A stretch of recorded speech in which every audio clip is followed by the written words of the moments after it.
একটি mobile phone শুধু যোগাযোগের মাধ্যম নয়, অনেক সময় সেটি হয়ে ওঠে ব্যক্তিগত স্মৃতি, প্রয়োজন আর নিরাপত্তার অংশ।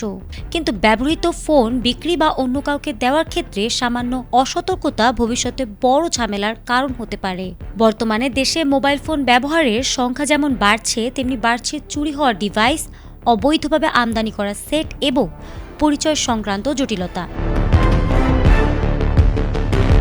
আপনি হয়তো পুরনো মোবাইল ফোনটা বিক্রি করার কথা ভাবছেন বা হয়তো এক্সচেঞ্জ করবেন, তাহলে কিন্তু এর আগে একটা খুবই জরুরি বিষয় জেনে রাখতে হবে।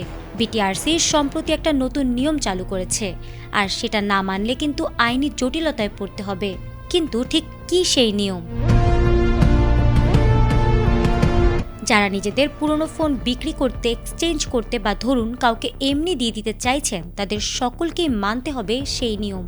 কারণ এখন থেকে এই পুরো ব্যাপারটা একটা নতুন এবং খুব জরুরি ধাপ যোগ হয়েছে।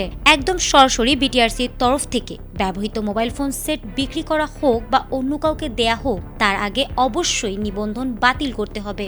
এটা কিন্তু এখন আর কোনো অপশন নয়, এটা এখন পুরোপুরি বাধ্যতামূলক।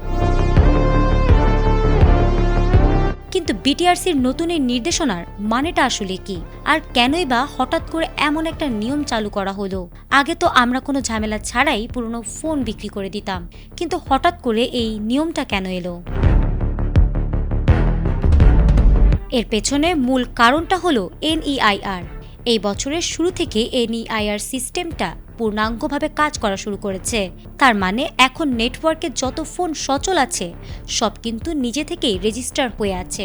আর ঠিক এই কারণেই এখন থেকে ফোন হাত বদল করার আগে সেটি নিজের নাম থেকে ডিরেজিস্ট্রেশন করা বাধ্যতামূলক। ডিরেজিস্ট্রেশনের জন্য সিম কেনার সময় ব্যবহৃত জাতীয় পরিচয়পত্র বা পাসপোর্ট নম্বরের শেষ 4 ডিজিট দিতে হবে।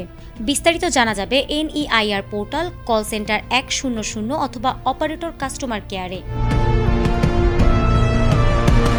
এদিকে বিশেষজ্ঞরা বলছেন, ফোনের মালিকানা সঠিকভাবে পরিবর্তন না হলে অপরাধমূলক কর্মকাণ্ডে ব্যবহৃত ডিভাইসের দায় গিয়ে পড়তে পারে আগের মালিকের ওপর।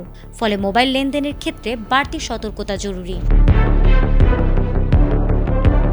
এই সিস্টেমের আসল উদ্দেশ্যটা হলো মোবাইল ফোন ম্যানেজমেন্টে একটা স্বচ্ছতা আনা, আমাদের সবার নিরাপত্তা নিশ্চিত করা, আর সবচেয়ে বড় যে কারণটা সেটা হলো দেশের যত অবৈধ চোরাই ফোন আছে সেগুলোকে কন্ট্রোলে আনা। এটা আমাদের সবার সুরক্ষার জন্য একটা দারুণ পদক্ষেপ। ফারহানা হক, এটিএন বাংলা।